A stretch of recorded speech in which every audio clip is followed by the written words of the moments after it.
the victims are protected? Yeah, I'd say probably 0 and 100. They've not shown any deference or respect for the victims at all, for the survivors of this nightmare. And it's all about covering up things that, for whatever reason, Donald Trump doesn't want to go public, either about himself, other members of his family, friends, Jeffrey Epstein, or just the social, business, cultural network that he was involved in for at least a decade, if not longer. So do you think this actions that the Department of Justice are taking on this are specifically designed to protect Donald Trump? Well, what else? I mean, that's their whole business model. In fact, they're trying to reorganize American constitutional jurisprudence and the rule of law around the idea that the entire executive branch serves one guy. That's the unitary executive theory, that this is all about serving whatever Donald Trump wants. So yeah, I don't... Listen to Jamie Raskin and let the fury of decades of watching the powerful evade accountability for their depravities surge through your veins,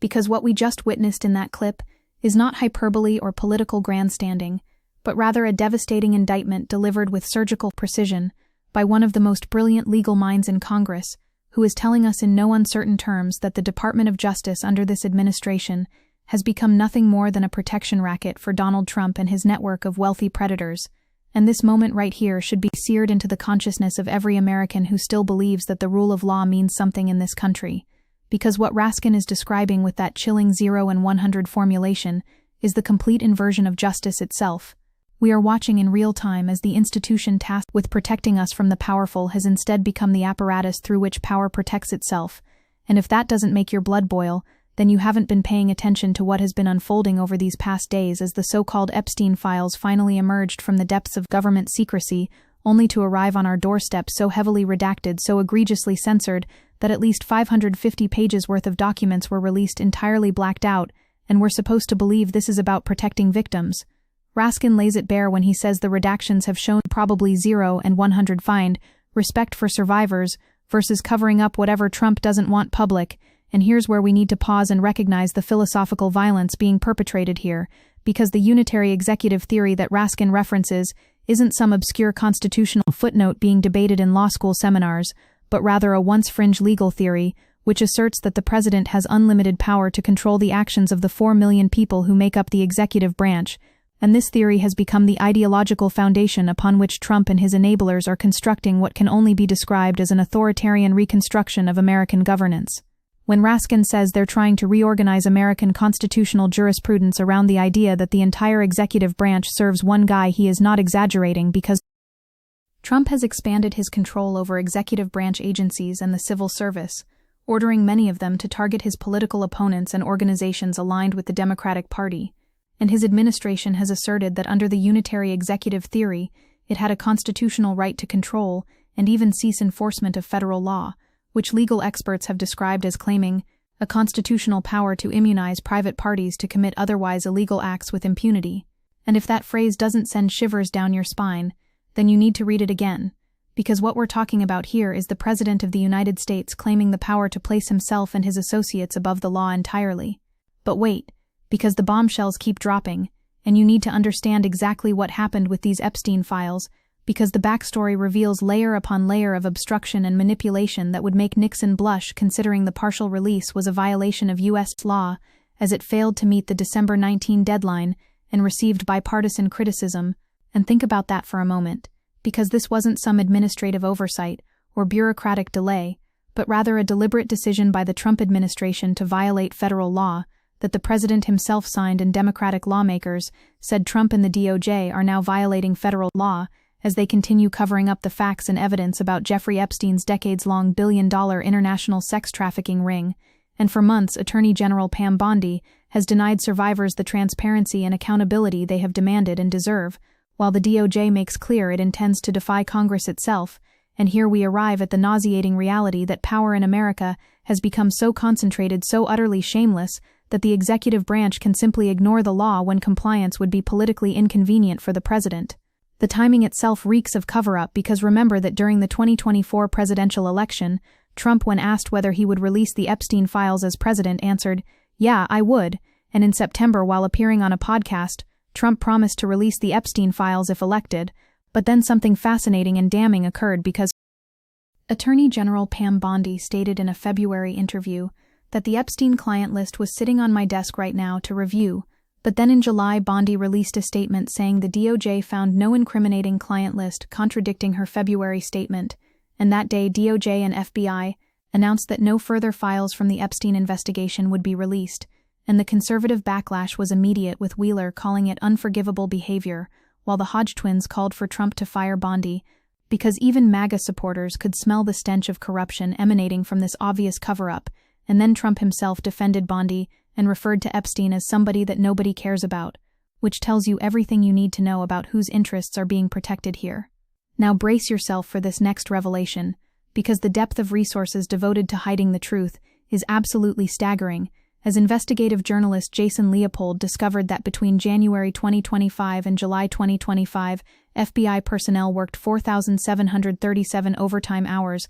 costing the U.S. government over $851,000 to redact files related to the Epstein investigation. And CNN reported that the Department of Justice was racing to quickly redact documents over the past several weeks ahead of the December 19 deadline, with each attorney associated with the case processing up to 1,000+ documents per week, and counterintelligence specialists were asked to drop nearly all of their other work to process the Epstein documents. So let that sink in for a moment, because the federal government mobilized massive resources and manpower not to investigate crimes, not to pursue justice for victims, but to obscure the truth, to protect the powerful, to ensure that whatever secrets lie in those files remain buried under layers of black ink and bureaucratic obstruction. When those files finally dropped on Friday, the reaction from lawmakers who had fought for their release was one of betrayed fury, because Democratic California Rep. Ro Khanna, a co-author of the Epstein Files Transparency Act, posted a video explaining why the DOJ release does not comply with the law, saying our law requires them to explain redactions, and there is not a single explanation. And then came the truly Orwellian twist when at least 16 files on the Justice Department's webpage containing files on Jeffrey Epstein, including a photo featuring 2 pictures of President Trump, were found to have disappeared from the department's website as of Saturday, and the DOJ said that photos and other materials will continue being reviewed and redacted consistent with the law in an abundance of caution, as we receive additional information, which is government speak for we released things we shouldn't have that make Trump look bad, so we're memory holing them. And the disappeared photos included one photo of a desk with an open drawer that featured Trump, where the first printed picture shows Trump surrounded by a group of women in bathing suits, and the second partially covered photo shows Trump with First Lady Melania Trump Epstein and his associate Ghislaine Maxwell in 2000. And if that image doesn't crystallize the nature of the cover-up, then you're not looking closely enough. The philosophical implications here extend far beyond one corrupt administration's attempt to shield its leader from scrutiny, because what we're witnessing is the practical application of the unitary executive theory in its most authoritarian form, and scholars have been sounding alarm bells about this for years, but now it's here, it's happening, it's being implemented before our eyes. As the unitary executive theory is a fancy way of saying that a chief executive can rule over the executive branch like a monarch, where every one of its millions of employees serves at the president's beck and call as though they were caddies at Mar-a-Lago, and Trump's campaign against agency independence is part of his undisguised effort to effectuate a radical dismantling of our checks and balances system without actually amending the U.S. Constitution, and it goes hand in hand with his efforts to reshape the civil service, Praetorianize the military, and staff the administration from top to bottom based on personal fealty rather than qualifications and proven character. And if Trump succeeds in neutering the capacity for independent judgment by either individual professionals or agency heads, he will have been enabled by a theory of the constitutional presidency that ought to be embarrassing in its speciousness.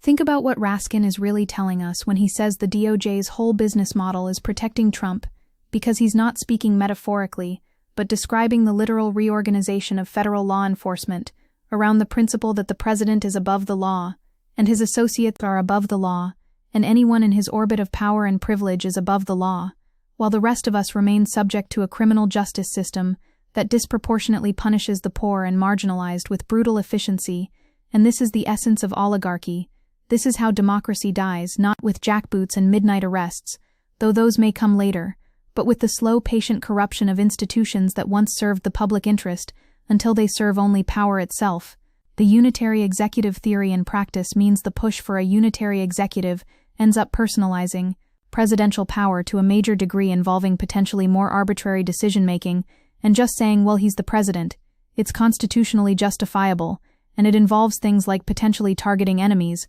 and Trump's executive orders, targeting law firms and efforts to target particular universities show the risks of unitary executive theory as a constitutional doctrine in practice, and those kinds of actions are the things that comparative politics scholars would highlight as key markers of the risks of a move into an authoritarian system, and as the Trump administration has actually put it into practice, those kinds of risks of authoritarian moves are really clear, now involving the personalization of power and the ability to use the massive resources of the federal government to potentially target enemies, and we are watching this unfold in real time with the DOJ pursuing nakedly political prosecutions of Trump's enemies, while simultaneously shielding him and his associates from accountability. The Epstein case represents the perfect test case for whether our institutions can hold the powerful accountable, because Jeffrey Epstein was not some lone predator operating in the shadows, but rather the center of a network that extended into the highest echelons of wealth and power in America and globally.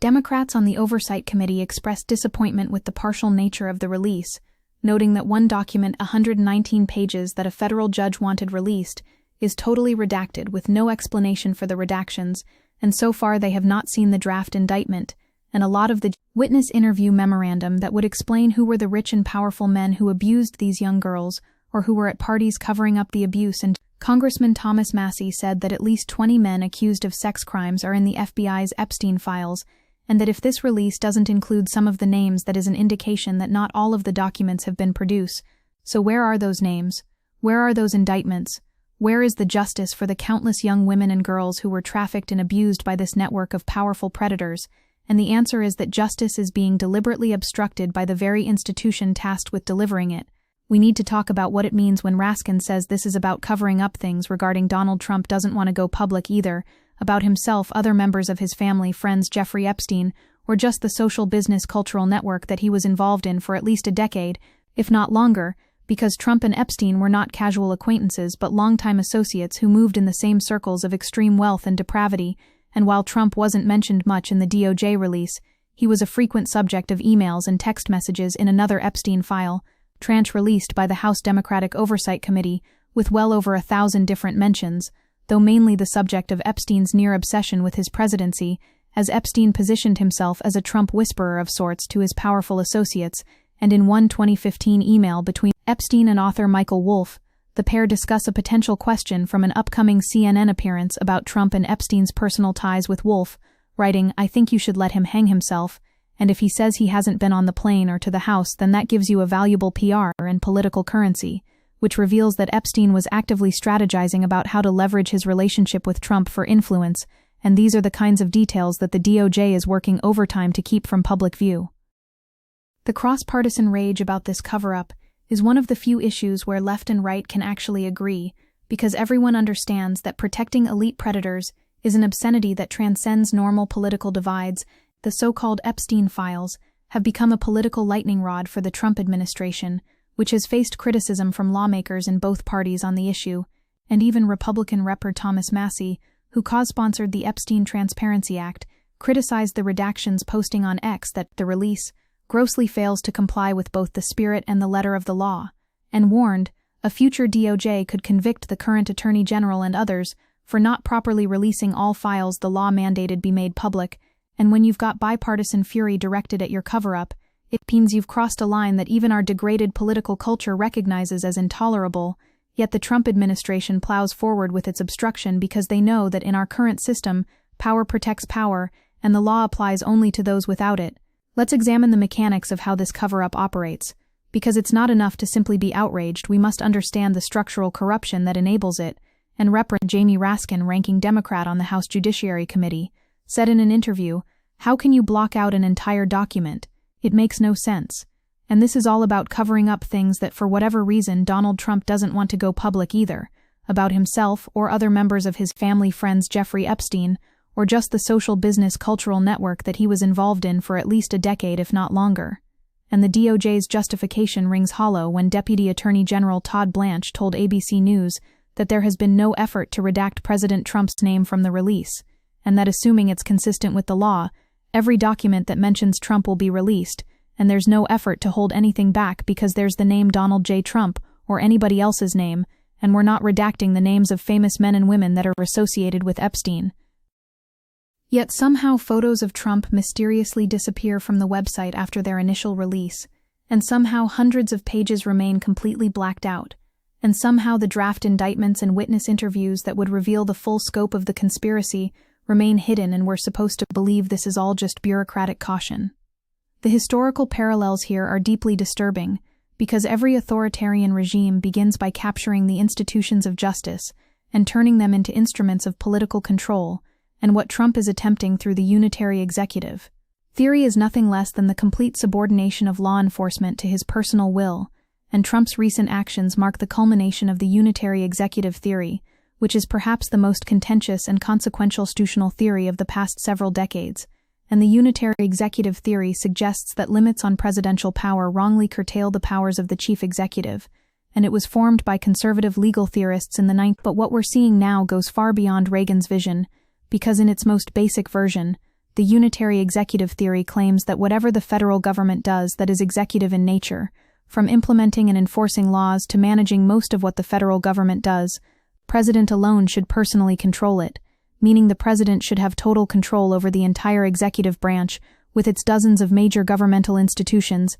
and millions of employees, and the theory says the president should be able to issue orders to subordinates and to fire them at will.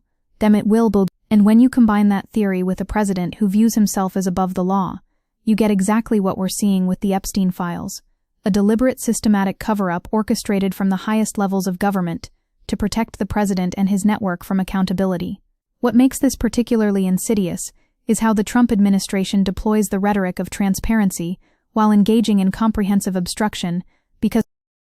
the DOJ said, the DOJ is releasing a massive tranche of new documents that the Biden and Obama administrations refused to release. And the story here, the Trump administration is providing levels of transparency that prior administrations never even contemplated, and the initial deadline is being met as we work diligently to protect victims. But this is pure Orwellian doublespeak, because releasing thousands of pages where 550 are completely blacked out is not transparency. It's the simulation of transparency designed to create the appearance of compliance while actually obstructing the public's right to know, and a pradvor, to spokesperson for Senate Dick Durbin, the top Democrat on the Senate Judiciary Committee, said the Justice Department's failure to fully comply with the Epstein Files Transparency Act not only violates the law, it continues this administration's pattern of protecting President Trump and other perpetrators and perpetuated the ongoing Bondi Patel cover-up at the expense of Epstein's survivors. And that's the key phrase there, at the expense of Epstein's survivors, because every page that gets redacted to protect Trump is a page that doesn't protect victims, but rather protects their abusers. The constitutional crisis we're living through is fundamentally about whether we still believe that no one is above the law, or whether we've fully embraced a two-tiered system where the wealthy and powerful operate under completely different rules than everyone else, and the Epstein case throws this into the starkest possible relief, because we're talking about the systematic sexual abuse of minors by some of the most powerful men in America and the world, and yet the institutions of justice are more concerned with protecting the reputations of the powerful than with delivering accountability for the powerless and vulnerable. And Dick Durbin, ranking member of the Senate Judiciary Committee, vowed to investigate the release, calling the DOJ's failure to publish all the files by Friday a violation of the law, saying yesterday could have been a win for survivors' accountability and transparency to the public. It wasn't. After mishandling the Epstein files all year, the Trump administration is now violating federal law to protect the rich and powerful. It took an act of Congress to force Pam Bondi Cash Patel and Dan Bongino to even consider providing justice. They had a choice, survivors or Donald Trump. They chose the latter. And that choice reveals everything about whose interests this administration serves.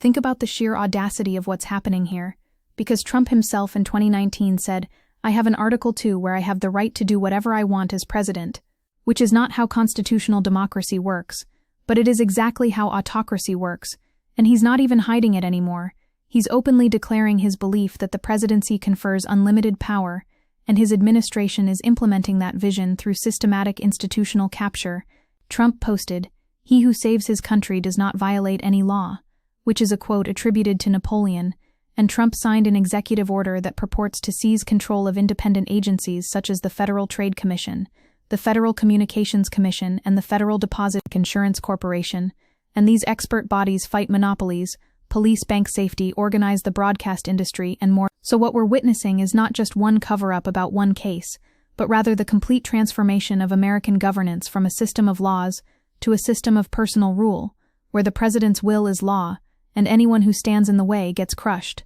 The implications for democracy, absolutely catastrophic, because once you've established that the president can use the DOJ as his personal law firm to shield him and his associates from accountability, then you no longer have rule of law, you have rule by men, specifically rule by one man, and his loyalists, and judicial endorsement of the unitary executive theory could mean in practice that Trump hopes it will mean total control and hence the ability to eradicate the so-called deep state, while other conservatives hope it will diminish the government's regulatory role, and Justice Kagan warned it could mean the end of administrative governance as we know it, saying Humphreys undergirds a significant feature of American governance, bipartisan administrative bodies carrying out expertise-based functions with a measure of independence from presidential control. Congress created them out of one basic vision. It thought that in certain spheres of government, a group of knowledgeable people from both parties, none of whom a president could remove without cause, would make decisions likely to advance the long-term public good.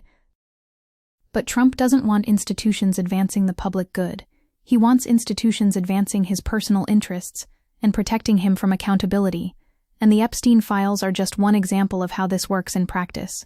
This is why Raskin's comments in that clip are so crucial, because it was not engaging in hyperbole or political theater, but rather delivering a sober legal and constitutional analysis that should terrify every American regardless of political affiliation. And when he says they're trying to reorganize the entire system of constitutional jurisprudence around serving one guy, he means it literally, because that's exactly what the unitary executive theory does in its most extreme form. And if courts, specifically the Republican-appointed majority of the Supreme Court, uphold arguments based on the so-called unitary executive theory, it would give Trump and subsequent presidents unprecedented power to remove and replace any federal employee and impose their will on every decision in every agency, and the administration is also openly threatening to ignore the court's power to review the actions of the government to ensure they are lawful, as seen by Vice President J.D. Vance, stating that judges aren't allowed to control the executive branch's legitimate power, which is an open rejection of judicial review and separation of powers. And these are not the words of people who believe in constitutional democracy, but rather the words of people constructing an authoritarian system where power flows from the top down with no effective checks or accountability. We must also confront the deeply troubling reality that this isn't just about Trump, but about a broader crisis of oligarchy and elite impunity that has been building for decades, where the wealthy and powerful have systematically insulated themselves from accountability, while ordinary Americans face crushing legal consequences for minor offenses. And the Epstein case exemplifies this perfectly, because here you had a man who was credibly accused of running an international sex trafficking operation involving minors with connections to presidents and princes and billionaires, and yet he was given a sweetheart plea deal in 2008 that allowed him to continue his life with minimal consequences until his rearrest in 2019, and even then he mysteriously died in federal custody under circumstances that remain deeply suspicious, and now the full truth about his network of co-conspirators is being actively suppressed by the same government that's supposed to pursue justice, and the message this sends to survivors and to the public is unmistakable. If you're rich enough, if you're connected enough, if you're powerful enough, then the law simply doesn't apply to you. The fight over these files is, therefore, about much more than one criminal case. It's about whether we still have the capacity as a democracy to hold the powerful accountable, or whether we've reached the point where power has become so concentrated and so shameless that accountability is simply no longer possible within our current institutional framework, and Democratic lawmakers said Donald Trump and the Department of Justice are now violating federal law as they continue covering up the facts and the evidence about Jeffrey Epstein's decades-long billion-dollar international sex trafficking ring. For months, Pam Bondi has denied survivors the transparency and accountability they have demanded and deserve, and has defied the Oversight Committee's subpoena. The Department of Justice is now making clear it intends to defy Congress itself, even as it gives star treatment to Epstein's convicted co-conspirator Ghislaine Maxwell, and that last point is particularly galling because Maxwell is currently serving 20 years in prison, but apparently the Trump administration views her more favorably than the survivors who are demanding truth and the lawmakers who are demanding compliance with the law. And what does that tell you about whose side they're on? This is the moment where we have to decide what kind of country we want to be, because the unitary executive theory isn't just some abstract constitutional debate. It's the framework being used right now to transform America into an autocracy. And every time we allow the powerful to escape accountability, every time we accept massive redactions and cover-ups as normal, every time we shrug and say, well, that's just how politics works, we move one step closer to a system where democracy exists in name only, while actual power is wielded by an unaccountable elite. And the scholars have been warning us about this trajectory for years, telling us that common criticisms of the theory include that it could lead to more corruption and less qualified employees, and some critics point to countries where similar changes to a more unitary executive have resulted in democratic backsliding, or to the majority of democracies that give their executive less power, and we can see the democratic backsliding happening right before our eyes as Trump fires inspectors general without notifying Congress as required by law, as he directs prosecutions of political enemies, as he shields himself and his network from accountability, and all of it justified under the banner of the unitary executive. So when you hear Raskin saying that the DOJ's whole business model is protecting Trump, and that they're reorganizing constitutional jurisprudence so the entire executive branch serves one guy, understand that he's describing nothing less than the end of the American experiment in Republican self-governance, and its replacement with something much darker and more authoritarian, and the Epstein files are the perfect symbol of this transformation, because they represent the most extreme example of elite criminality being protected by institutional power, and if they can get away with covering up an international sex trafficking ring involving some of the most powerful people in the world, then what can't they get away with? And the answer is nothing. There is nothing they can't get away with. Once we've accepted that the president is above the law and can use the entire apparatus of the federal government to protect himself and his associates, and that's why this matters, that's why we can't just move on to the next news cycle, that's why we have to keep demanding accountability and transparency and justice for Epstein's survivors, because if we don't, then we're accepting the death of democracy and the birth of oligarchic autocracy, and that is a choice that will determine the future of this country for generations to come, and the time to fight back is right now, before it's too late, before the institutional capture is complete, before the transformation from democracy to autocracy becomes irreversible, and that fight starts with refusing to accept the cover-up, with demanding that every single page of the Epstein files be released, with insisting that the law applies equally to everyone, regardless of wealth or power or political connections, because that principle of equal justice under law is the foundation upon which everything else depends, and once we lose that, we've lost everything, and the powerful know this, which is why they're fighting so hard to keep these secrets buried, but we have to fight harder because the alternative is accepting that America is no longer a democracy, but merely an oligarchy, with democratic window dressing, and that is a future we cannot accept.